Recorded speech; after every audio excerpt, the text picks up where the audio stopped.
Então, aqui para o nosso livro O Céu e o Inferno, capítulo 5, Suicidas, da segunda parte dos exemplos. O texto que nós vamos estudar hoje, são dois textos propostos: uma mãe e seu filho, e depois duplo suicídio. Essa é a quarta parte, o nosso quarto encontro desse nosso livro. Vamos lá então. Nós vimos anteriormente dois casos interessantes, daquele do pai o conscrito, um suicídio que, embora tenha infringido a lei, essa lei divina, nós vimos ali um atenuante pela motivação que o espírito teve. Depois aqui François Simon, que é um outro espírito, aquele que era uma pessoa já com uma certa idade, e aí então desesperado, pela sua pobreza, pelas suas dificuldades, ele então cometeu suicídio. E o que nós aprendemos aqui também foi exatamente ali a repetição daquela imagem, que acabava sendo sempre projetada da sua própria mente, seja por imposição, seja por fixação da parte dele. Então, tivemos esses dois casos. Então, cada um desses casos que a gente vai percebendo, o importante de tudo aquilo que a gente vem conhecendo, é que, da mesma forma que nós temos as desencarnações dentro da programação reencarnatória de cada um, como essas desencarnações que violam essa programação, nós vemos que não existe uma fórmula exata que faz com que todas elas se tornem uniformes. Sempre tem ali as suas diferenciações, as suas variações, e isso sempre de acordo com o modo de viver de cada pessoa, com seus valores, com suas crenças. Isso para nós é um grande aprendizado. Se nós estamos aprendendo essa lição, essa matéria, bom dia, Nancy, aprendendo essa matéria com esses casos que são os mais graves, os mais críticos, que nós encontramos na literatura espírita, isso facilita para nós bastante quando fazemos então uma comparação com as desencarnações naturais. A mesma coisa acontece com as desencarnações que se dão através dos acidentes, desencarnações de pessoas comuns. Nós encontraremos então essas mesmas variações, que embora sejam pessoas comuns, o que vai determinar exatamente a sua chegada, vamos dizer assim, ao plano espiritual, que essa ideia de chegada ao plano espiritual dá a impressão de uma ideia geográfica, mas dessa libertação do plano material para a vivência no plano espiritual. Nós vemos então que todas essas experiências, cada uma dessas experiências trazem ali as suas particularidades. Bom dia, Dudu. Então aqui agora nós temos uma mãe e seu filho. Vamos ver mais um caso aqui ainda de suicídio, para vermos qual é o aprendizado que nós podemos tirar dessa experiência. No mês de março de 1865, o Sr. C, negociante em uma pequena vila perto de Paris, tinha em sua casa, gravemente enfermo, seu filho de 21 anos. Esse jovem, sentindo aproximar-se o momento da morte, chamou sua mãe e ainda teve forças para abraçá-la. Ela, vertendo lágrimas abundantes, lhe disse: "Vai, meu filho, vai na minha frente, não tardarei em te seguir." Ao mesmo tempo, saiu, escondendo a cabeça entre as mãos. As pessoas que se encontravam presentes a esta cena dolorosa consideraram as palavras da senhora C como uma simples explosão de dor, que o tempo e a razão deveriam acalmar. Entretanto, tendo o doente falecido, procuraram a senhora C em toda a casa e a encontraram enforcada no celeiro. O enterro da mãe foi realizado ao mesmo tempo que o do seu filho. Bom dia, André. Depois nós tivemos aqui então a evocação do filho vários dias após o fato. Então, tivemos aqui duas desencarnações, uma desencarnação natural devido a uma doença, e a outra provocada pelo suicídio, né? Então nós teremos ali, a desencarnação é a mesma. Veremos quais serão as condições desses espíritos no plano espiritual. Feita a evocação, foi perguntado: tendes conhecimento da morte da vossa mãe que se suicidou, não suportando o desespero de que vossa perda lhe causou? Sim, e sem a tristeza que me causou o cumprimento de sua fatal resolução, eu seria perfeitamente feliz. Pobre e excelente mãe! Ela não pôde suportar a prova dessa separação momentânea e tomou, para se reunir ao seu filho, que ela amava tanto, o caminho que devia afastá-la dele. Ai de mim! Por muito tempo.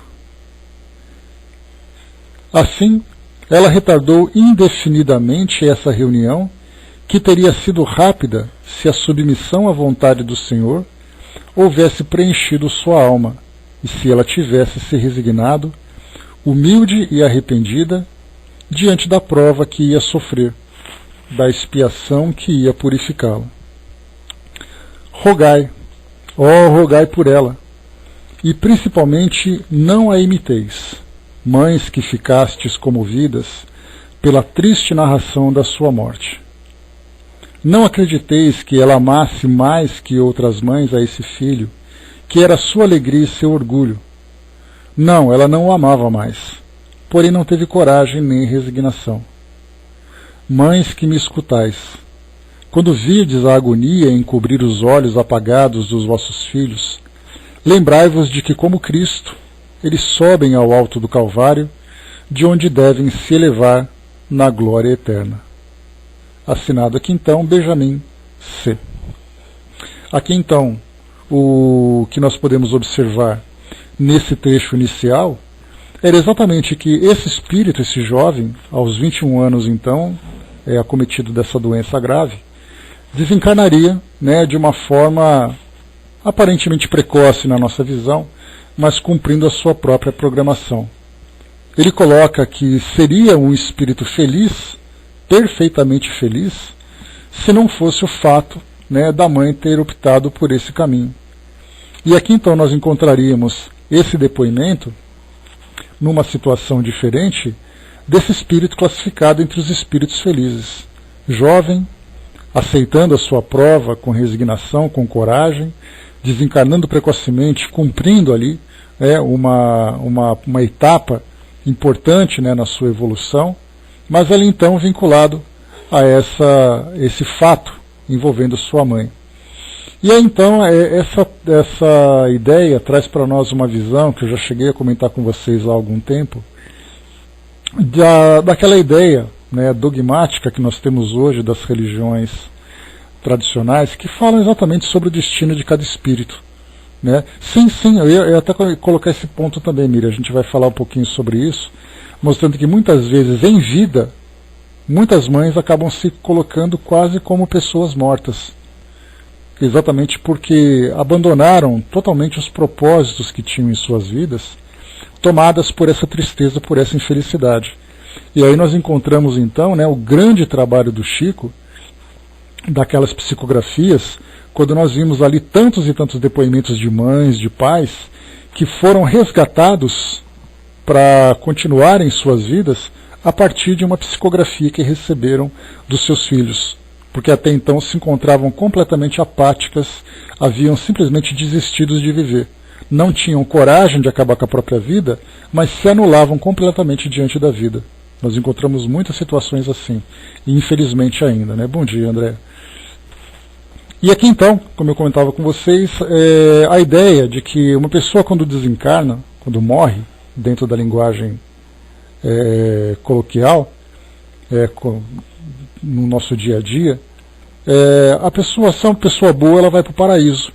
E aí então ela se desliga completamente da sua vida aqui no mundo material, dos seus entes queridos, né, porque não há aquela permissão de Deus para que os espíritos se aproximem e contatem os seus entes queridos. Então você vai para o seu destino no plano espiritual se desligando de tudo aquilo que você viveu e das pessoas com quem você convivia. E aqui nós percebemos nessa comunicação exatamente isso. O que nós comentávamos, imaginemos, por exemplo, uma mãe que, ao desencarnar, ela vai para aquela ideia do paraíso e fica completamente ali contemplando Deus, né, eternamente contemplando Deus, indefinidamente, e sem se preocupar, por exemplo, com seus filhos que estão sofrendo. Então nós podemos imaginar um filho que desencarna, né, numa situação difícil, numa situação dolorosa, sofrendo no plano espiritual, e a mãe então vai para o paraíso, fica ali feliz da vida contemplando. De que forma que um coração de mãe pode se desligar do seu filho? E isso mostra para nós essa dinâmica do mundo espiritual, dizendo que existe uma ligação muito íntima, muito ativa entre todos os espíritos, todos se influenciando, todos juntos, embora, né, exista essa crença ainda equivocada, né, de que existe uma barreira, uma proibição imposta por Deus para separar esses espíritos. Então aqueles que partiram e aqueles que ficaram, pais que desencarnam e veem seus filhos aqui sofrendo, se desviando aqui do mundo, no mundo físico, né, dos caminhos da retidão, do equilíbrio, da moralidade, como é que um espírito pode alcançar tranquilidade vendo um cenário como esse? E isso mostra para nós exatamente essa ligação dos espíritos com o nosso mundo atual. Porque muitas vezes o espírito nem sempre tem a oportunidade de se comunicar, mas não significa que ele está ignorando tudo aquilo que acontece e tentando ajudar, tentando influenciar de uma forma positiva. E aqui então vimos esse espírito que encontra então, né, tem ali a sua mãe também no plano espiritual, mas os dois em dimensões completamente diferentes. Esse filho numa condição melhor, mais elevada, e a mãe aqui na condição mais dolorosa que nós podemos encontrar. Dessa comunicação, então, foi feita a evocação da mãe. Vamos agora ver aqui qual é o estado consciencial, né, dessa mãe. Quero ver meu filho. Tendes o poder de me restituí-lo? Os impiedosos, eles me tomaram meu filho para o conduzirem na luz e me deixaram na escuridão. Eu quero, ele me pertence. Então, o amor materno não é nada? Como? Tê-lo carregado 9 meses, alimentado com meu leite, a carne da sua carne, o sangue do seu sangue, ter guiado os seus primeiros passos, tê-lo ensinado a balbuciar o sagrado nome de Deus e o doce nome de mãe, dele ter feito um homem pleno de atividade, de inteligência, de honestidade, de justiça, de amor filial, e perdê-lo quando ele realizava as esperanças que se havia depositado nele, quando um brilhante futuro se abria diante dele. Não, Deus não é justo. Esse não é o Deus das mães. Ele não compreende o seu desespero, a sua dor. E quando me entrego à morte para não deixar o meu filho, ele me é arrebatado novamente. Meu filho, onde tu estás? O evocador então faz aqui a pergunta, dizendo para nós então: pobre mãe, nós compartilhamos da vossa dor, mas tomastes um triste caminho para ficar junto do vosso filho. O suicídio é um crime aos olhos de Deus, e devereis pensar que ele pune qualquer infração às suas leis. Deveríeis pensar que ele pune qualquer infração às suas leis. A impossibilidade de ver o vosso filho é a vossa punição. A mãe então responde: não, eu imaginava Deus melhor que os homens. Não acreditava no seu inferno e sim na reunião das almas que se amaram como nós nos amamos. Eu me enganei. Não é o Deus justo e bom, porquanto não compreendeu a imensidade da minha dor e do meu amor. Ó, quem me restituirá o meu filho? Eu o terei perdido para sempre? Piedade, piedade, meu Deus. O evocador, então: prestai atenção, acalmai o vosso desespero. Pensai que se há um meio de rever vosso filho, não é blasfemando Deus como estáis fazendo. Em vez de tomar isso favorável, atraireis maior severidade sobre vós. Ela responde: disseram-me que eu não voltaria mais a vê-lo. Compreendi que foi no paraíso que o colocaram. E eu não estou, então eu estou no inferno? O inferno das mães? Ele existe. Eu vejo demais. O evocador: vosso filho não está perdido para sempre. Acreditai em mim. Voltareis a vê-lo, certamente, mas é preciso merecê-lo pela vossa submissão à vontade de Deus, enquanto que com a vossa revolta podeis retardar este momento indefinidamente. Escutai-me. Deus é infinitamente bom, mas é infinitamente justo. Ele jamais pune sem causa. E se vos impôs grandes dores sobre a terra, foi porque merecestes. A morte do vosso filho era uma prova para a vossa resignação. Infelizmente não resististes a ela quando viva, e eis que após vossa morte não resistis a ela novamente. Como quereis que Deus compense seus filhos rebeldes? Mas ele não é insensível e acolhe sempre o arrependimento do culpado. Se tivesseis aceitado sem reclamações e com humildade a prova que ele vos enviava com essa separação momentânea, e se houvesses esperado pacientemente que ele se dignasse retirar-vos da terra, na vossa entrada no mundo em que estáis, teríeis imediatamente visto vosso filho, que teria vindo vos receber e vos estender os braços. Teríeis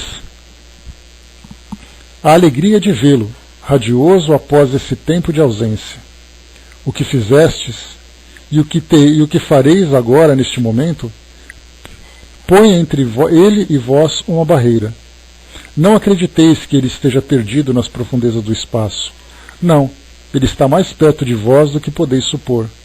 Mas um véu impenetrável o esconde da vossa visão. Ele vos vê, vos ama, sempre, e sofre pela triste posição em que vos colocou a vossa falta de confiança em Deus. Ele pede com todas as suas forças o momento feliz em que lhe será permitido mostrar-se a vós. Depende apenas de vós abreviar ou retardar esse momento. Orai a Deus e dizei comigo: meu Deus, perdoai-me por haver duvidado da vossa justiça e da vossa bondade. Se vós me punistes, reconheço que o mereci. Tende a bondade de aceitar o meu arrependimento e a minha submissão à vossa vontade. A mãe então coloca: que clarão de esperança acabais de fazer brilhar em minha alma. É um relâmpago na noite que me cerca. Obrigado, eu vou orar. Adeus. Aqui assina então a senhora C. Comentários de Kardec, vamos lá. A morte, mesmo pelo suicídio, não produziu nesse espírito a ilusão de que ainda está vivo. Ele tem plena consciência do seu estado. Em outros espíritos, a punição consiste justamente nessa ilusão, nos laços que os unem aos seus corpos. Essa mulher quis deixar a terra para seguir seu filho no mundo em que ele havia entrado. Era preciso que ela soubesse que ele estava nesse mundo, para ser punida, não o reencontrando ali. Sua punição é exatamente saber que não vive mais corporalmente e o conhecimento que tem da situação. É assim que cada falta é punida pelas circunstâncias que a determinam, e que não existem punições semelhantes e constantes pelas faltas do mesmo gênero. Então foi exatamente aquilo que nós comentamos no início, conhecendo toda essa variedade que existe de experiências vividas por cada espírito, né, tanto no mundo físico como também no plano espiritual. Nós vemos ali então que cada um segue por uma trajetória, embora paralela, seja diferente quando nós encontramos esse mesmo gênero. Então aqui, essa mãe sendo esclarecida, e aqui também já ressaltamos o importante trabalho que é realizado, tanto pelos espíritos que são orientadores, aqueles mentores espirituais, como também por nós que estamos aqui encarnados, que fazemos esse trabalho de esclarecimentos a esses espíritos. Essas mensagens, essa luz que é elevada, também faz com que o espírito se transforme com maior rapidez. Por isso que essas evocações são tão importantes para que através do contato com esses espíritos, eles sejam esclarecidos, porque do contrário eles continuarão ali vivendo suas vidas, alimentando a mesma ilusão, alimentando a mesma revolta. Então temos aqui mais um caso, né, para o nosso estudo. Bom dia, Pátio, Ligeirinho, bom dia, Francis. O próximo estudo que a gente vai estudar, né, que vai aqui analisar, é o caso, né, do duplo suicídio, por amor e por dever, né, que nós vimos nesse caso anterior. Um caso pequeno, um caso rápido, né, com informações bastante objetivas, bastante claras para todos nós. Quando nós falamos sobre essa relação de familiares, né, de pais que se desesperam com a ausência dos filhos, os filhos da mesma forma, quando falamos sobre cônjuges, falamos sobre amigos e tudo mais, né, que entram nesse desespero, nós temos ali que é uma grande prova essa ausência, né? Então nós tivemos ali uma ligação que trazia experiências para os dois espíritos. O filho passando por essa doença bastante dolorosa, né, certamente, que o levou a essa desencarnação tão precoce, né, e tendo para ele próprio uma experiência pessoal, e essa experiência que ele estava vivendo da desencarnação seria para a mãe também a mesma situação, a mesma experiência, só que nesse caso a experiência da perda. Não sabemos em que circunstâncias esses espíritos se envolveram no passado para que os dois pudessem viver situação assim, mas nós vemos aqui de uma forma mais clara exatamente essa inconformidade da mãe, como nós vemos também a inconformidade de muitos pais. Comentamos então há pouco exatamente essa situação de que muitos pais, embora não cometam suicídio, acabam simplesmente desistindo de viver por essa infelicidade. E aí então, né, vemos ali também muitos espíritos que procuram, através das mensagens, através dessas inspirações, fazer com que esses corações renasçam aqui para a vida material para continuarem suas existências. Exatamente para que consigam vencer essas provas. Nós tivemos ali livros psicografados pelo Chico, por exemplo, Crianças no Além, que psicografia de crianças falando com seus pais. Que talvez seja ali a situação mais dolorosa, né? Uma criança desencarnando. Muito difícil, e principalmente quando nós temos aquela visão de que todos os espíritos que estão aqui no mundo físico, eles estão aqui para conquistarem a felicidade no mundo físico. Então quando nós pensamos, como a mãe disse ali há pouco, que um jovem de 21 anos, que tinha ali tantas promessas, que tinha tanta expectativa, tanta coisa para conquistar na vida, foi embora tão cedo. E nós vemos inclusive, né, como já comentamos, nos telejornais, quando acontecem esses casos em que jovens acabam desencarnando, principalmente quando são vítimas de violência, porque no caso de jovens que desencarnam por doenças, eles não são, por exemplo, as mães, os pais, não são alvos de interesse da mídia, para poder perguntar o que aquela mãe está sentindo quando aquela criança desencarnou. Porque, afinal de contas, foi uma morte natural, foi uma morte num hospital. Se você vai, por exemplo, num hospital de tratamento de crianças com câncer, quantas vezes nós temos crianças que desencarnam e as mães saem desoladas, saem carregadas, chorando e tudo mais, vão para casa e ninguém tem a preocupação, né? Ninguém da mídia, da sociedade tem essa preocupação de perguntar como elas se sentem. Mas aí então, quando acontece um caso de violência, vão perguntar, né, entrevistando, e a mãe diz assim, né, olha só, tiraram a vida do meu filho, né, e os repórteres dizem, né, olha, ele torcia para tal time, ele queria ser tal coisa no futuro. Exatamente porque imagina que aquela criança, ela tinha como uma programação obrigatória viver uma trajetória aqui no mundo terreno para ser uma pessoa bem-sucedida e bem feliz com aquilo que o mundo pode oferecer. Enquanto que quando nós começamos a entender a realidade do plano espiritual, sim, nós temos aquela expectativa do espírito realizar os seus sonhos. Mas na verdade os sonhos do mundo físico. Mas quando nós entendemos que aquela vivência que o espírito teve aqui no mundo material dizia respeito à sua verdadeira felicidade, não importa onde ela esteja vivendo.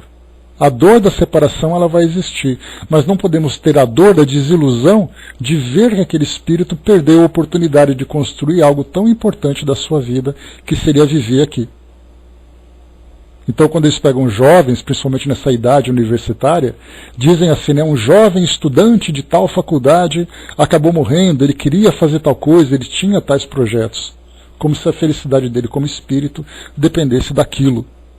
Na verdade, não depende daquilo que ele faz, mas depende da forma como ele faz aquilo que ele escolheu. Se não foi aquela atividade, será uma outra atividade. E isso mostra para nós também, né, fazendo aqui um paralelo, que é inevitável, né, do filme que nós assistimos. Do filme não, né, André comentou do filme aqui, As Mães de Chico Xavier, que mostra muito a dor dessas mães, né? São 3 mães, e tem aquele outro documentário também, André, As Cartas Psicografadas por Chico Xavier. Essas cartas psicografadas têm entrevistas, né, com várias famílias que mostram exatamente o impacto, o efeito dessas psicografias no alívio das dores que foram provocadas pela perda de entes queridos, principalmente filhos, né, e filhas, ou seja, mais jovens. Então, trazendo a visão dos pais com essas mensagens, né, a partir dessas mensagens. Então, como eu comentei, assim que nós estamos vendo no livro Juventude Interrompida, exatamente essa mesma situação. Os jovens trazem seus depoimentos, mas nós não vemos, por exemplo, o depoimento dos pais falando sobre isso. Quais foram as dores? Nós tivemos nesse último caso de uma jovem que desencarnou vítima de anorexia, que a mãe, né, na última palavra que ela deu para a filha, antes da filha desencarnar, né, dizendo exatamente isso, né, é assim que você vai desencarnar? Uma filha que era tão linda, que seria uma modelo, com uma expectativa, né, de uma carreira internacional e tudo mais, morreu por falta de alimentação, por causa desse complexo que ela tinha, né, desse distúrbio psíquico, que fazia com que ela optasse, né, por esse tipo de conduta. E aí então jovens desencarnando precocemente, seja por doenças, seja por aborto, seja por um acidente, seja por qualquer motivo. E aí então a pergunta, qual vai ser a reação dos pais? Qual vai ser a reação da família? Vão se resignar, vão compreender ou vão sofrer? Então quando nós começamos a entender essas mensagens, esse tema da desencarnação de jovens, da desencarnação de filhos, de entender que, embora eles tenham desencarnado precocemente na nossa visão, da nossa perspectiva, eles na verdade estão cumprindo uma tarefa importante para a sua própria evolução. E isso fortalece cada vez mais a resignação dos pais, a conformação, a aceitação dessa nova realidade. A Miriam colocou, né, mesmo sabendo dessa vida espiritual, é difícil. Viu o caso de uma mãe que recebeu várias cartas do filho, dizendo que era o momento que ele estava e que estava bem, mas mesmo assim era muito difícil para ela essa interrupção, e sempre vai ser, né, é difícil julgar, né, a dor de um coração de mãe, porque até mesmo, né, como o Chico lembrava, o amor de mãe arromba as portas do céu. Né, então, assim que mostrava exatamente que talvez o amor mais intenso que tenha seria exatamente esse amor de mãe para filho, por essa conexão biológica, por essa conexão afetiva, conexão espiritual, né, assim como também com outros entes queridos, né, mas com essa relação de mãe e filhos, né, é sempre uma relação muito mais intensa. Então, mesmo que a razão muitas vezes traga para nós uma resposta, o coração nem sempre responde. Mas é um trabalho que o mundo espiritual vai fazendo, né, nesse processo de espiritualização que nós estamos passando, de esclarecimento, de maior proximidade com essa nossa realidade espiritual, exatamente para aceitarmos e compreendermos essas novas experiências. Depois colocou também, né, veremos a situação dos pais da segunda carta escrita após a primeira que está no livro, né, que a Miriam está comentando que do livro Juventude Interrompida que a gente está estudando, das mensagens que foram publicadas, das primeiras mensagens que foram publicadas desses jovens contando as suas experiências de imediato, nós tivemos depois outras psicografias que vieram depois, que não foram publicadas no livro, que falavam um pouquinho sobre a relação familiar, sobre a posição dos pais, enfim, né, que seria assim a segunda parte dessa história que nós vamos estudar de uma forma avulsa, né, ainda dentro do mesmo tema da juventude interrompida. O Tico até colocou, né, não se entende que o espírito, mesmo criança, veio e fez o que tinha que fazer, conquistou o que tinha que conquistar. E a gente se lembra sempre, né, Tico, que são conquistas absolutamente preciosas para esse espírito. São muitas vezes complementos de reencarnação, são ali pequenas provas que faltavam para um salto que ele precisava dar, seria ali aquela aula de recuperação que ele precisava. Ele passou um ano letivo, tendo ali as suas provas, tendo ali as suas experiências. Depois, no final do ano, ele não conseguiu cumprir exatamente aquilo que era proposto. Vem ali aquela aula de recuperação depois da aula, e aí então ele é aprovado. Falta exatamente aquele pouquinho, aquela pequena experiência para que ele pudesse evoluir e, por consequência, também auxiliar na evolução dos próprios pais. São experiências difíceis? Não tenhamos dúvida disso. Mas são experiências necessárias para todos. Quantas vezes nós encontramos, por exemplo, tive o caso na minha família, de uma gestação em que a criança nasceu, 3 dias depois a criança desencarnou por complicações no parto. E aí veio aquela pergunta, né, mas por que esperar esses 9 meses, a criança nasce e desencarna? Não sabemos. Sabemos que é uma experiência necessária para todos. A criança tinha que vivenciar essa experiência da gestação, da reencarnação, e depois da desencarnação quase que imediata, para os pais vivenciar essa dor da perda, que muitas vezes é exatamente para despertar alguma coisa adormecida, né, em seus corações, em suas consciências, que infelizmente foram adormecidas em existências anteriores. Então, todos sabemos, né, o que é importante para nós que estudamos e começamos a ter uma pequena noção, né, falar sem conhecer essas leis que regem a nossa vida, seria assim, muito a pretensão da nossa parte, mas nós começamos a ter assim, uma pequena noção de como as coisas devem funcionar, de como as coisas funcionam. Que é exatamente que, embora nós não tenhamos a compreensão, a partir dessa nossa perspectiva, tão ainda limitada, tão ainda restrita, né, essa nossa realidade que nós vivemos hoje, nós sabemos que tudo segue uma determinação que tem por objetivo promover a evolução e o bem de todos, mesmo que muitas vezes esse bem e essa promoção venham através da dor. Então, se nós tivermos esse entendimento, mesmo que a dor seja muito intensa, a nossa compreensão vai amenizar esse sofrimento. Vai fortalecer cada vez mais as nossas convicções, fortalecer a nossa resignação, a nossa aceitação. Né, Rita F., bom dia. Então, tivemos aqui essa experiência. Né? Então, poderíamos, sem dúvida, através dessa psicografia, fazer um estudo prolongado, né, trazendo várias comunicações, várias situações em que nós tivemos ali pais que aceitaram, pais que não aceitaram, pais que mesmo diante, né, desses esclarecimentos, né, como a Miriam comentou, das várias cartas recebidas pelo filho, mesmo assim não aceitou. E aí então o interessante é que nós percebemos que mesmo essas mães, esses pais que não aceitaram, né, que não destruíram as próprias vidas diante de uma dor dessa intensidade, mas acabaram vivendo de uma forma nula, se anularam diante da vida, perderam completamente a motivação, perderam completamente a esperança na vida e tudo mais, quando eles chegam no plano espiritual, importante a gente perceber isso, eles também continuam separados de seus filhos. Quantos relatos nós encontramos, né? Olá Sandra, bem-vinda. Quantos relatos nós encontramos de pais que chegam no plano espiritual ou de filhos que antecederam os seus pais no plano espiritual e não têm permissão de estar perto deles. Não porque os filhos não tenham merecimento, mas porque os pais não tiveram merecimento com a revolta e com a desistência que apresentaram diante da vida após a desencarnação de seus filhos. Então eles chegam assim, olha, eu vivi o que tinha que viver, cadê meu filho? Não, seu filho está bem, mas você não pode vê-lo, porque a sua aceitação não foi uma aceitação resignada.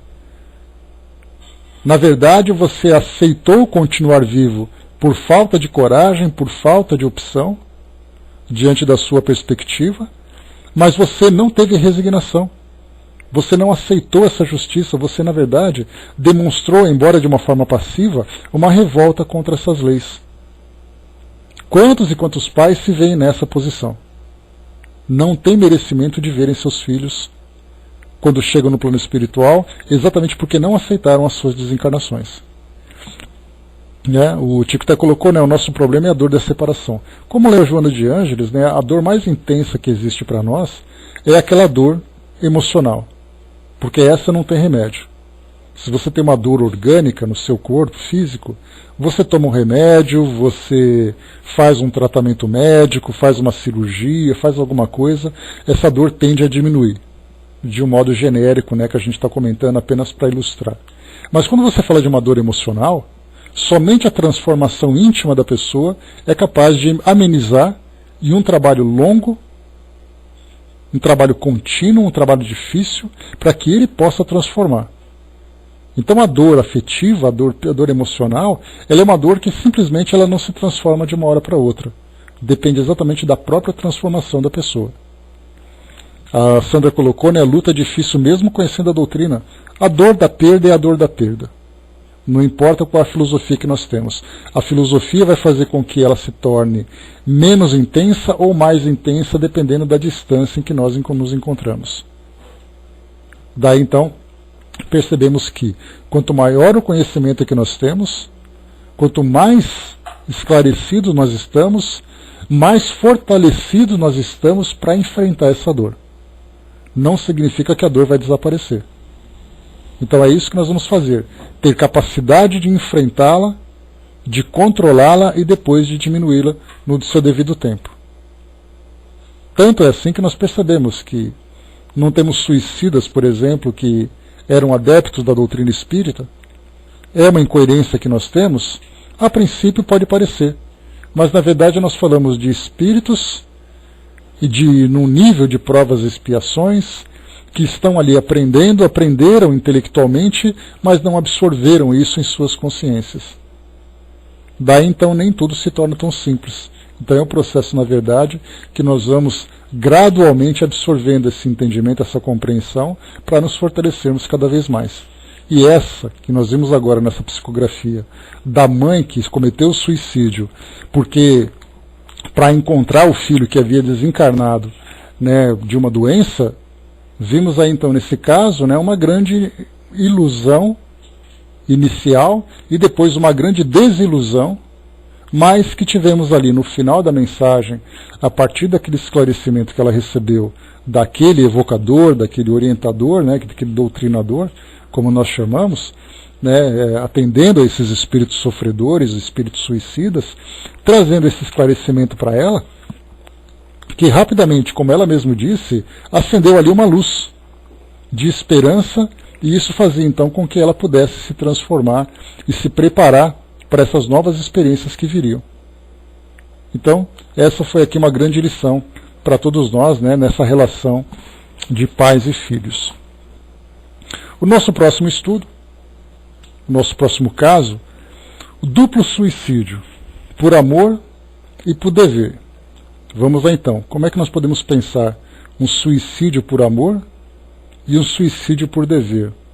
Existe uma máxima aqui no Brasil, né, na história do Brasil, de uma situação que diz, né, eu matei porque eu amava. E depois veio essa máxima, né, quem ama não mata. Quem ama não mata e quem ama não se mata. Quem faz isso não sabe exatamente o significado desse amor.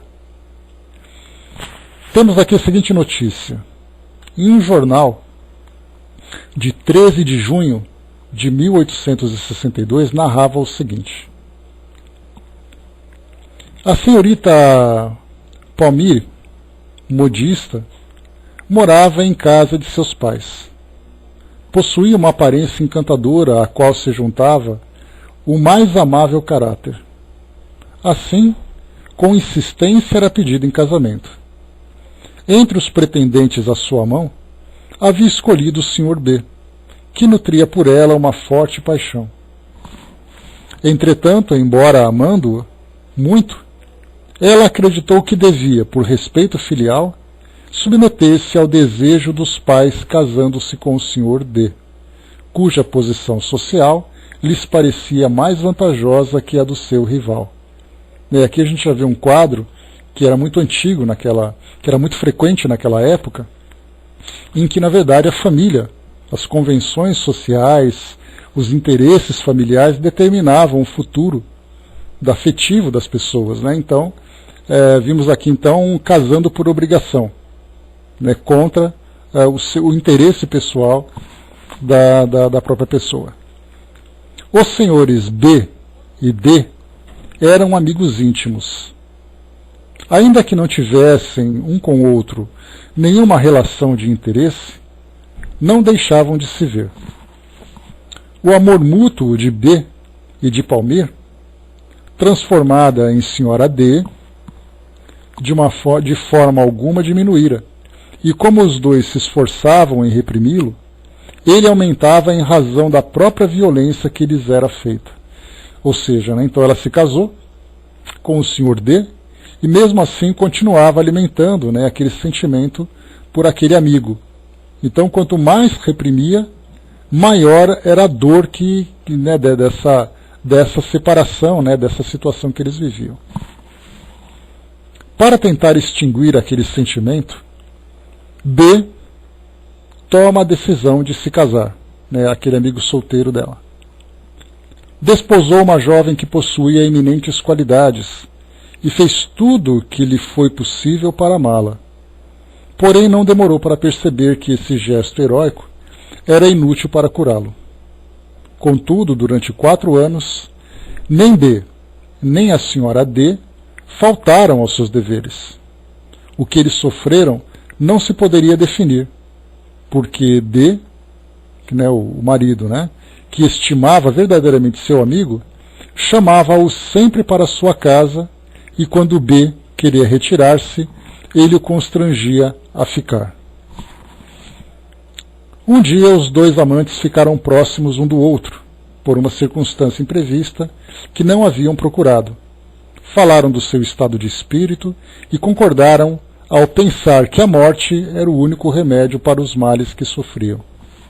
Resolveram morrer juntos e realizarem o seu projeto na manhã seguinte, pois o Sr. D deveria estar ausente de sua casa uma grande parte do dia. Após haverem feito seus últimos preparativos, escreveram uma longa e comovente carta explicando que a razão para escolherem a morte foi a de não faltarem aos seus deveres. A carta terminava com um pedido de perdão e o pedido para ficarem juntos no mesmo túmulo. Quando o Sr. D retornou, encontrou-os asfixiados. Respeitou o último pedido de ambos e quis que no cemitério eles não fossem separados. Isso aqui então foi uma nota do jornal, trazendo, né, de uma forma até romântica, até poética, esse fato que nós encontramos aqui. Inclusive o próprio comportamento, né, do marido acabou sendo um comportamento muito diferente, né, daquilo que nós encontraríamos na realidade, né, ele satisfazendo um desejo dos dois. Até porque também nós lembramos que essa situação não era uma situação de ciúmes necessariamente, porque até mesmo esse Sr. D, que aceitou se casar com essa jovem, também fez isso por uma convenção social.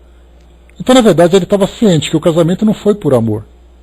Então, naquela época era muito comum você casar por uma convenção, até você se conformar que aquela pessoa não gosta de você, que ela pode ter um outro amor, mas desde que ela cumpra ali as suas obrigações. Então isso era aceitável, por isso nós vemos um comportamento muito diferente do que nós veríamos na atualidade, em que as pessoas se aproximam por afinidade, fazem suas escolhas também com o livre-arbítrio, e aí então acontecem os casos ali, né, de infidelidade, de separações que são mais bruscas, de rupturas, né, bastante dolorosas e tudo mais, provocando raiva, provocando revolta e tudo mais. Não que naquela época não existisse. É que nós vimos nesse caso aqui, esse marido, né, esse viúvo agora, aceitando a situação, né, mas percebendo ali que era algo que ele que estava além das suas capacidades, né, já que o casamento foi feito por uma questão de interesses, não dos envolvidos, né, mas da família, pelo menos não da parte dela, né. Kardec coloca, tendo esse acontecimento sido proposto à Sociedade de Paris como tema de estudo, um espírito respondeu: os 2 amantes que se suicidaram ainda não podem vos responder. Eu os vejo, estão mergulhados na perturbação e aterrorizados pelo sopro da eternidade. As consequências morais da sua falta os punirão durante migrações sucessivas em que suas almas separadas se buscarão incessantemente e sofrerão o duplo suplício do pressentimento e do desejo. Cumprida a expiação, eles serão reunidos para sempre no âmago do amor eterno. De hoje a 8 dias, na vossa próxima reunião, podereis evocá-los. Eles atenderão ao vosso chamado, mas não se verão. Uma noite profunda, por muito tempo, os esconderá um do outro. Olha que interessante essa observação. Quando nós estudamos nos espíritos sofredores o espírito Clare, Kardec falava dessa escuridão, que era imposta por forças externas, por forças superiores, como punição ao espírito.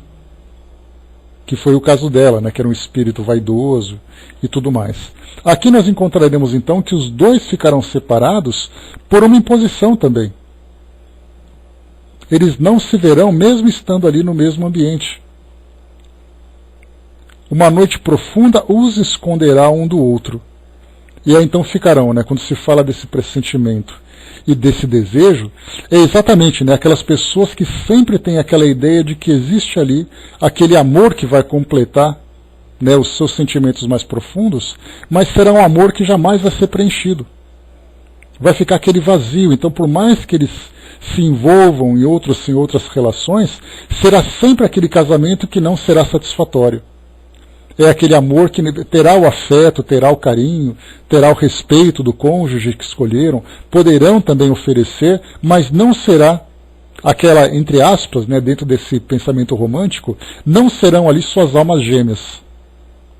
Que é exatamente aquele entendimento daquele amor que preenche o coração do outro. Não no sentido literal, porque nós já conhecemos a posição da doutrina a esse respeito. Mas mostra exatamente isso, aquela busca incessante, aqueles suspiros incontidos diante de um filme, diante de uma novela, diante de um cenário que pode ser visto, que nunca vai ser satisfeito. Enquanto eles não cumprirem exatamente o aprendizado que tiveram. Primeiro, com relação ao próprio suicídio. Depois, pelo aprendizado que a experiência propôs. E aí então estarão em condições de viver, como foi colocado para nós aqui, serão reunidos para sempre no âmago do amor eterno. Desde que realmente, né, nesse caso seria uma questão poética, desde que nós vejamos realmente dois espíritos que têm interesse em seguir pelo mesmo caminho. Porque, mais uma vez aqui, nós também não conhecemos essa história. Esse seria um caso, por exemplo, que nós teríamos que explorar para saber exatamente essa afinidade que tinha um com o outro, que um tinha com o outro, por que eles tiveram que viver de uma forma próxima, porém separados.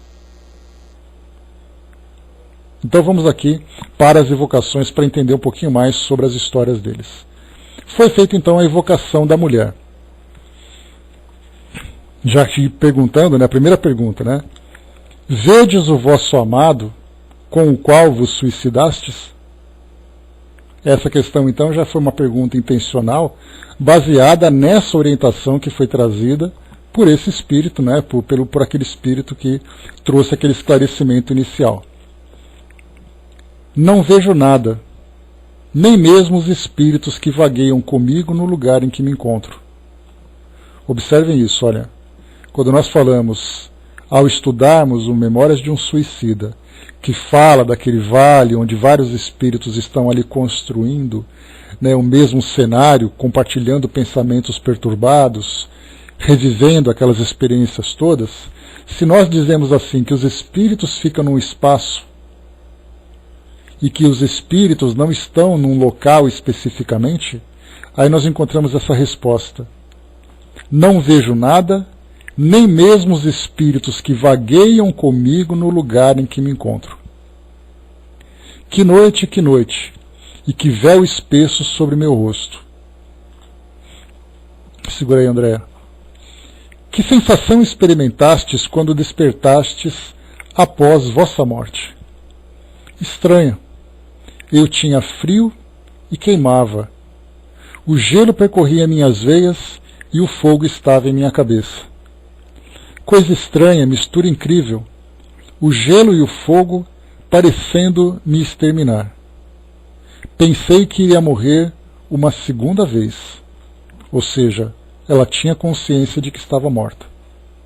Não é aquele espírito que diz assim, mas eu fiz tal coisa e continuo vivo. Esse espírito sabia exatamente que tinha alcançado essa posição, né, no caso no plano espiritual, como um espírito não vivo, mas no plano físico, mas ainda assim sofrendo todas as sensações. Sentistes uma dor física? Todo o meu sofrimento está aqui e aqui. O que queres dizer com aqui e aqui? Aqui em meu cérebro e aqui em meu coração. Esse provavelmente, aqui, eu ia falar agora, Kardec colocou, né? É provável que se pudéssemos ver o espírito, o teríamos visto levar a sua mão à cabeça e ao coração. Quando eu falei provavelmente, Kardec colocou, é provável. Julgais que ficareis sempre nessa situação? Oh, sempre e sempre. Às vezes ouço risos infernais, vozes horríveis que me gritam essas palavras. Sempre assim. Já estamos fazendo uma conexão? Já é possível fazermos uma conexão com memórias de um suicida. Risos infernais, vozes horríveis, pessoas gritando, pessoas ameaçando, gemidos, blasfêmias, tudo que nós ouvimos lá, nós estamos ouvindo aqui. E isso é importante porque nós começamos então a colocar lá naquele livro elementos doutrinários importantíssimos que vão nos ajudar no nosso aprendizado. Então ela está aqui então nesse entendimento de que ela vai viver assim para sempre, já é um começo, já é uma influência, vamos dizer assim, direta da própria crença que esses espíritos abraçavam, provavelmente uma influência das religiões tradicionais, sejam elas católicas, né, ou protestantes, evangélicas naquela época já, protestantes naquela época, né, não evangélicas ainda, uma diferença, né, que nós já comentamos, o que era uma religião protestante, o que era uma religião evangélica, daquilo que nós entendemos hoje, né, já vimos essa diferença. Desculpem. E aí então, a crença de que se o indivíduo comete suicídio, ele vai viver para sempre no inferno, né, por toda a eternidade e tal. E aqui então ela já chega no plano espiritual, convencida dessa eternidade, e os gritos que estavam em volta dela incentivavam cada vez mais essa crença. Que é exatamente aquilo que Camilo Cândido Botelho passa para nós, né, o nosso Camilo Castelo Branco, passa para nós também, que os espíritos, na verdade, quanto pior você está, pior eles te deixam, fazendo com que você acredite cada vez mais que todas as suas esperanças são infundadas. Coloca para nós aqui a pergunta então, muito bem, nós podemos vos dizer que toda esperança que não será sempre assim, com toda a segurança que não será sempre assim. Ao vos arrependerdes, obtereis vosso perdão. Que dissestes?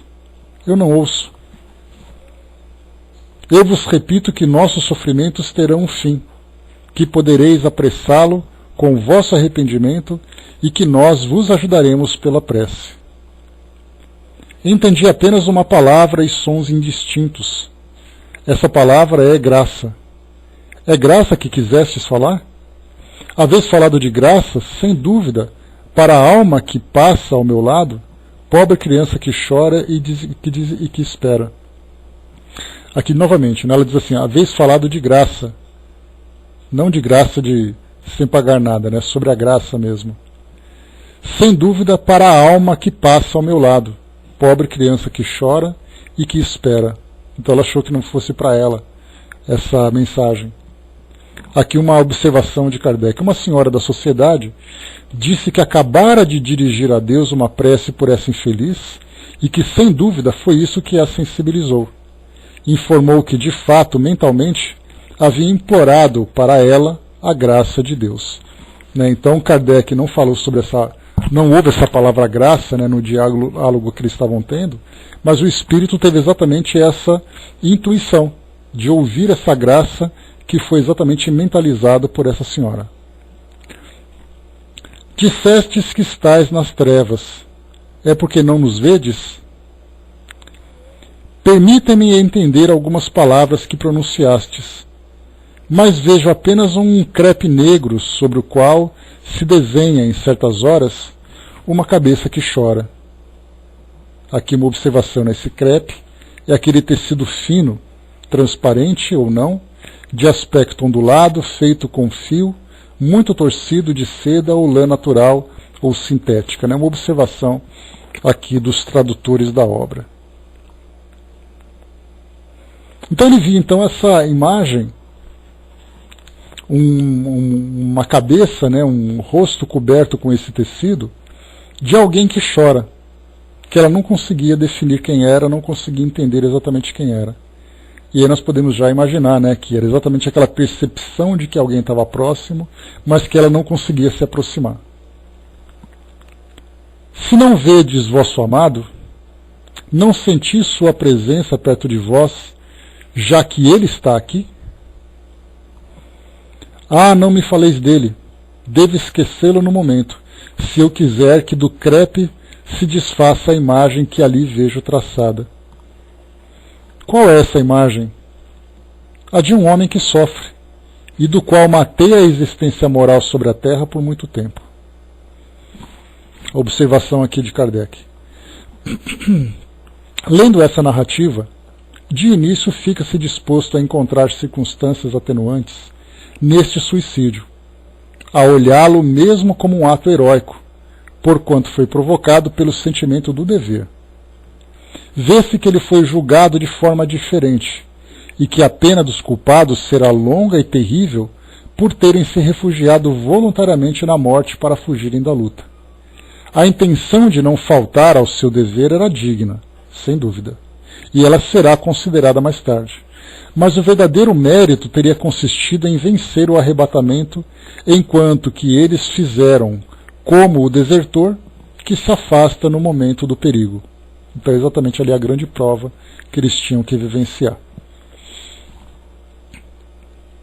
A pena dos dois culpados consistirá, como se vê, em se procurarem durante muito tempo sem se encontrarem, seja no mundo dos espíritos, seja em outras encarnações terrestres.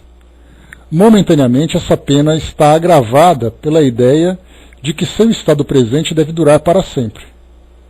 Com esse pensamento fazendo parte do castigo, não lhes foi permitido ouvir as palavras de esperança que lhes foram dirigidas. Há aqueles que achariam essa pena muito terrível e muito longa, principalmente se ela deve acabar somente após muitas encarnações, diremos que sua duração não é absoluta e que ela dependerá da maneira como suportarão suas futuras provas, no que se pode ajudá-los através da prece. Eles serão, como todos os espíritos culpados, os árbitros do seu próprio destino. Isso, entretanto, ainda não é melhor que a danação eterna, sem esperança, a qual eles estão irrevogavelmente condenados, segundo a doutrina da Igreja, que os vê de tal modo consagrados para sempre ao inferno que lhes recusa as últimas preces, sem dúvida como inúteis. Então aqui nesse comentário que foi feito para nós não tivemos aqui a parte do jovem, da segunda parte desse amor, vamos dizer assim. Não tivemos essa participação dele.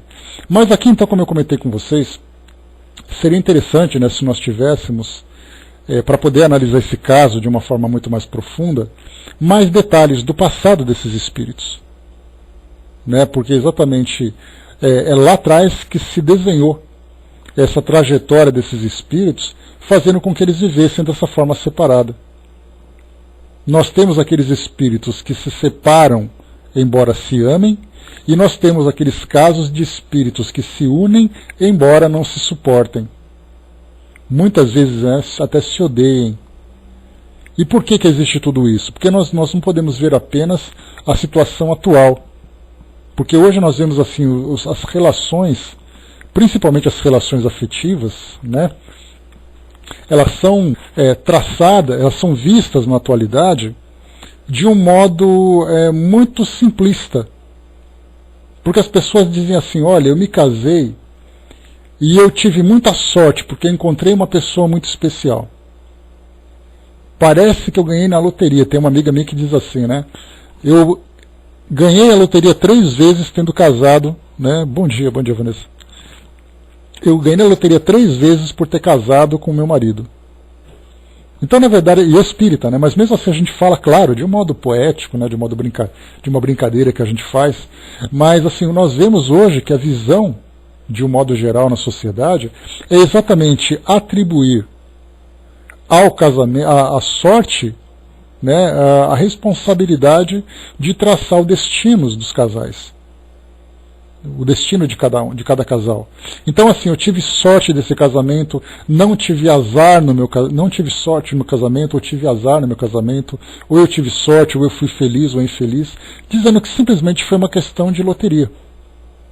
Mas aí então nós começamos a entender exatamente todo esse mecanismo que aproxima ou que afasta os espíritos, né, nessa relação afetiva, tendo como causas eventos do passado que eles mesmos criaram.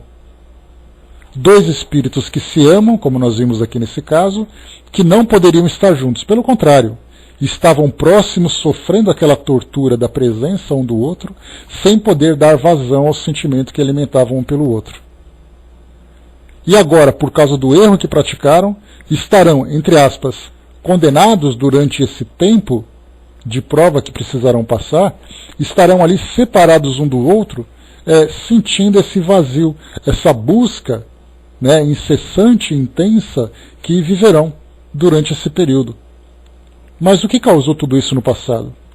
Aí nós encontraríamos, né, naquelas histórias de casais que se aproximavam, que muitas vezes não se correspondiam adequadamente, que cometeram erros e tudo mais. E, nesse caso, nós tivemos ali um triângulo. Tivemos a jovem que se casava com a imposição da família, a família provavelmente também envolvida com essa situação. Então tem uma trama com várias personagens que começavam então a mostrar para nós ali um desenho que se representaria nesse presente deles, que seria representado naquelas circunstâncias.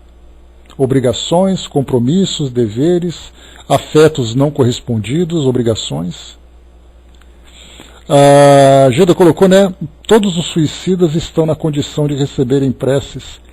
As boas vibrações que lhes são enviadas aqui do nosso plano, qualquer espírito pode receber a prece. No caso dos suicidas, essas preces podem ter um efeito imediato, se eles estiverem, por exemplo, em condições de se afinizarem com esse pensamento mais elevado, ou, como nós vimos aqui nesse caso dessa jovem, ela não ouvia as preces que eram dirigidas, né, ou as orientações que eram dirigidas, ou então as preces, aquela prece que foi feita, ouviu de uma forma fragmentada, exatamente porque a condição de perturbação dela e de isolamento era muito grande. Então, assim, todas as preces, se ela não tem um efeito imediato da forma como nós gostaríamos, essas preces vão se somando a outros pensamentos, a outras ações que vão fazendo com que o espírito vá se modificando. Então ela é sempre muito bem-vinda. A prece, para a gente poder ter uma ideia, fazendo uma comparação assim mais alegórica, é um copo d'água que você oferece para alguém que se encontra no deserto com sede. Sempre vai estar com sede. Nunca vai se recusar um copo d'água. Esse copo d'água pode não ser o suficiente para poder tirar ela daquela condição, mas naquele momento vai saciar a sede que ela traz. Pergunto por conta das perturbações em que se encontram, né? Exatamente, né? Porque aquilo que não pode ser feito de imediato, pelo estado que o espírito se encontra, certamente vai trazer aquele refrigério, né? Aquele refresco para poder dar aquele alívio para que ele continue evoluindo, continue trabalhando. André colocou, né? Para quem não ganhou na loteria, então, né? Bora trabalhar para dias por vindouros. Com certeza, né? O trabalho é contínuo e persistente também. O Tico Teco lembrou, né, prêmios de loterias e malas, é a vida, né? Faz parte, né? Então nós temos assim que, hoje, o interessante é que o entendimento que nós temos hoje sobre esse mecanismo, sobre todas essas realidades, nos ajudam a projetar de um modo mais consciente a fazer um planejamento mais efetivo para aquilo que nós queremos viver no futuro. Porque até então, vivendo na ignorância que nós vivemos até então, nós no passado vivíamos meio que movidos, né, pelos impulsos. Então nós vivíamos mais ou menos, tentávamos arriscar ser felizes, sermos felizes e tal, tentávamos um caminho na sorte, no azar, na tentativa de errar e acertar. Então era uma coisa feita meio que sem muitos objetivos, né, traçados de uma forma consciente, de uma forma realmente proveitosa. Hoje não. Hoje, nessa nossa existência, nós podemos fazer uma revista, a partir desse entendimento que nós temos hoje, de cada uma das nossas escolhas, de cada uma das nossas ações. Porque nós sabemos que aquilo que nós fazemos hoje vai trazer uma repercussão no futuro. Então nós já podemos fazer aqui, de uma forma proposital, uma ação positiva para gerar para nós um efeito positivo.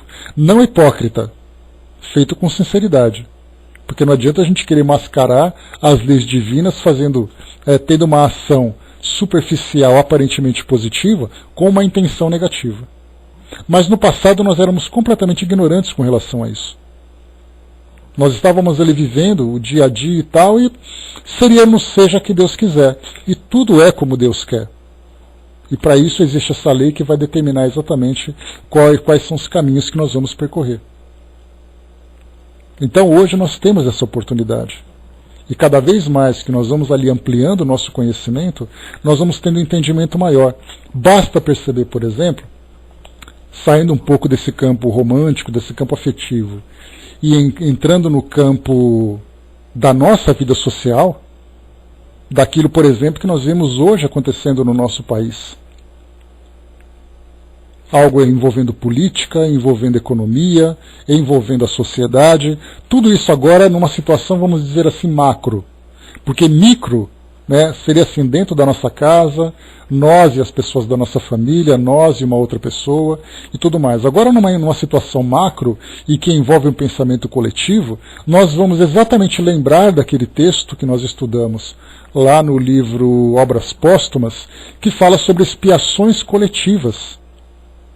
Olha o nome, expiações coletivas, não desencarnações coletivas como habitualmente a gente está acostumado a ouvir.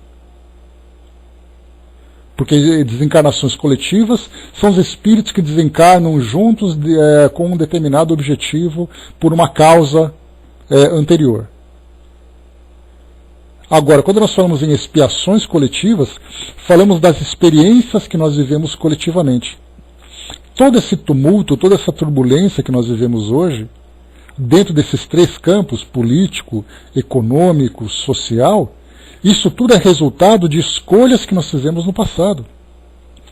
Se nós confiamos que a lei de causa e efeito determinará exatamente como serão as nossas ações nesse futuro próximo, médio ou distante, esse contexto atual que nós estamos vivendo, e estamos vivendo dentro desse âmbito da justiça divina, se é para nós um castigo, dentro dessa ideia que nós temos hoje, essa punição que nós estamos tendo hoje, é uma causa de equívocos do passado. Então, se no passado nós vivemos cegamente, através de impulsos, sem responsabilidade, sem consciências, o presente está mostrando o resultado. Se nós queremos um futuro diferente, nós temos que promover uma transformação profunda, individualmente, porque nesse mesmo texto ele fala dessas três esferas, nas esferas pessoal, na esfera familiar e depois na social, na coletiva.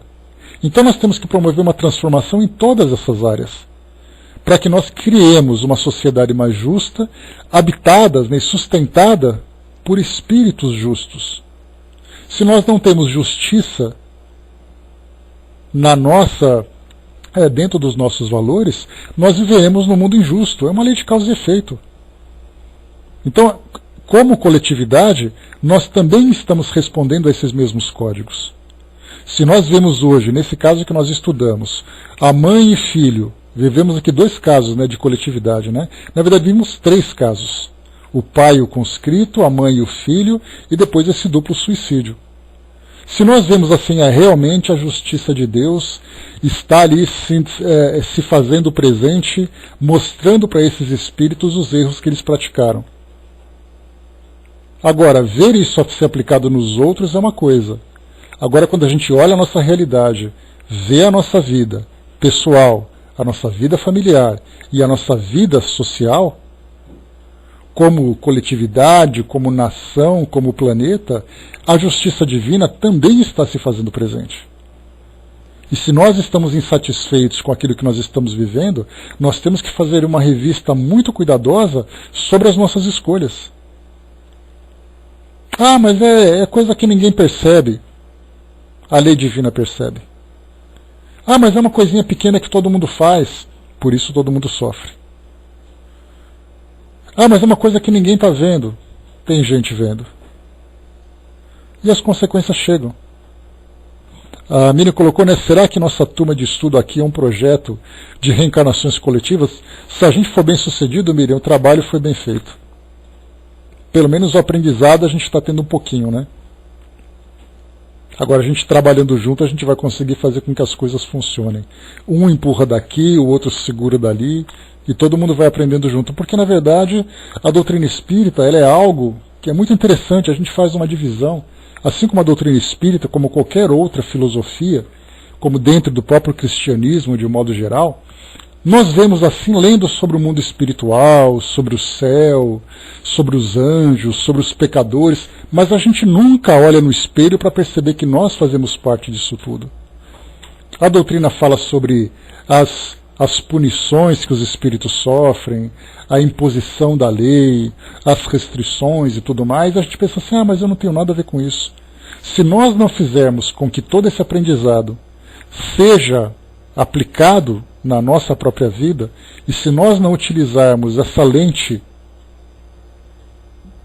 com todos esses construída por todos esses valores, para observar a nossa própria trajetória, esse aprendizado não tem sentido, ele é simplesmente teoria. Exato, Angelina. A hora já passou, na verdade. Agora a gente está vendo, né? Na verdade, entre joio e trigo, a gente está vendo a nossa plantação pegando fogo. Sem dúvida, Titeco, sem dúvida. Fizemos a escolha para soltar Barrabás, enquanto que o justo era punido. Agora é hora de nós mesmos sermos escolhidos. Quem serão aqueles que serão punidos? Quem serão aqueles que serão libertos?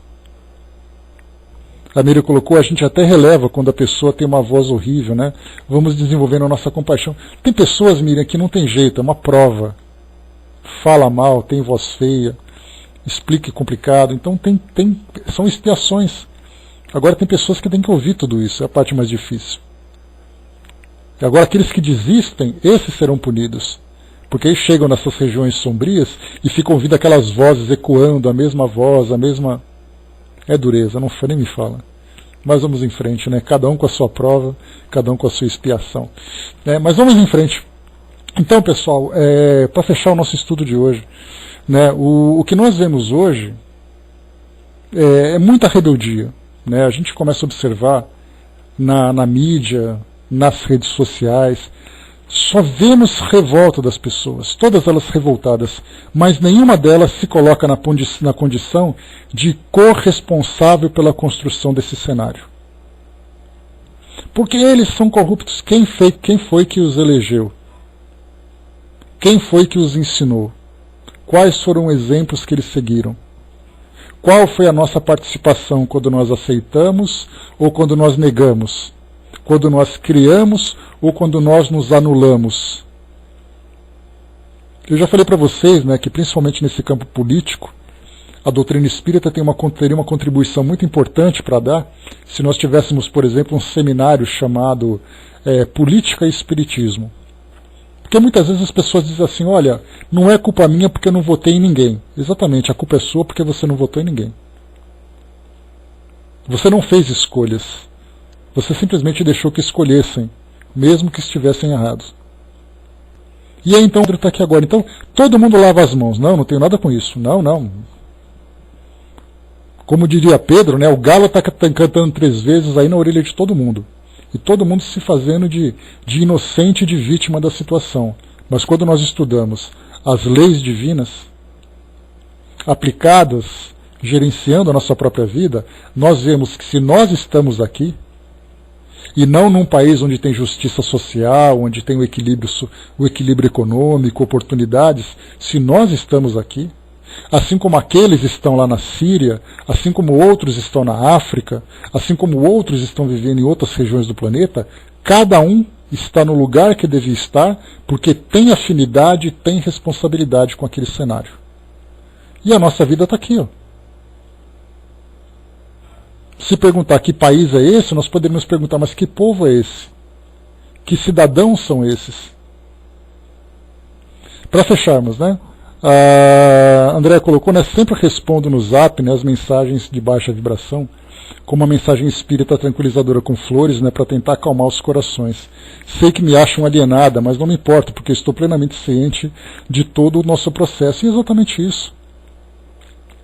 O que as pessoas querem, na verdade, nesse mesmo artigo, eu confesso para vocês que esse artigo de expiações coletivas lá do livro Obras Póstumas, para quem leu, leia de novo, que vale a pena, para quem não leu, vá conhecer, é só pegar lá no Obras Póstumas, expiações coletivas.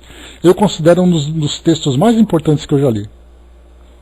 De tudo aquilo que eu já estudei na doutrina espírita, esse texto eu coloco como um dos mais importantes que eu já li. Porque nos dá uma visão de responsabilidade sobre nós, sobre nossa família e sobre a sociedade, como nenhum outro texto foi capaz de dar. E nesse livro, ele fala exatamente sobre isso, né,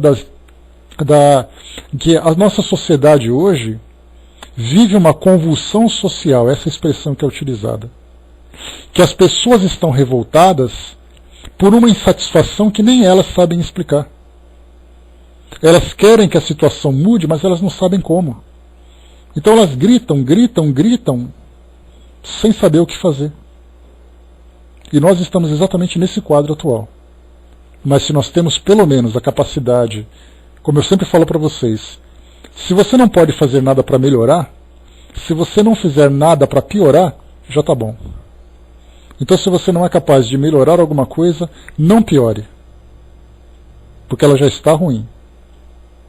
E as pessoas estão, parece, querendo piorar cada vez mais. Observem isso, que é exatamente o que acontece hoje, no dia de hoje, por causa da notícia de ontem que nós tivemos com aquele problema todo no Congresso Nacional, lá na Presidência da República. A Paty colocou, né, melhor que negar é reconhecer que errou e tentar acertar. Eu sempre digo que votei no fulano, mas agora vejo que errei por não ter observado as reais intenções por detrás das promessas. Quando a gente reconhece, Paty, que os erros nos trazem aprendizados, nós ficamos mais atentos. Agora que nós encontramos muitas vezes são as pessoas fugindo de responsabilidades e culpando os outros pelos erros. Mas quando nós assumimos, sim, nós votamos em fulano, votei no cicrano, acreditei que fosse fazer melhor, me decepcionei, vou tentar sentar de novo, porque a intenção é sempre positiva. Vão dizer que o inferno está cheio de intenções, mas o inferno está muito mais daqueles que não fazem nada. Então, pessoal, fechando por aqui, deixamos essa mensagem, né, fazendo uma conexão daquilo que nós aprendemos hoje com esses 2 casos importantes que nós estudamos e também com aquilo que nós vemos hoje na nossa realidade social aqui do nosso país. Então, fechamos por aqui o nosso estudo de hoje. O próximo caso que nós vamos estudar serão 2 casos, né? Deixa eu ver aqui. Luiz e a pespontadeira de Butinas. Esse é um caso. E deixa eu ver o outro aqui, se é que tem outro, né? E o outro é um ateu. Suicídio de um ateu, muito interessante também. Depois teremos aqui, deixa eu ver, caso de um ateu, e o próximo, esse é grande, hein? Nós teremos aqui uns 2 estudos nele. Depois um terceiro, Senhor Felician, que é o que nós teremos. E depois mais um caso, Anthony Bell, que é o 4º aqui na sequência, e depois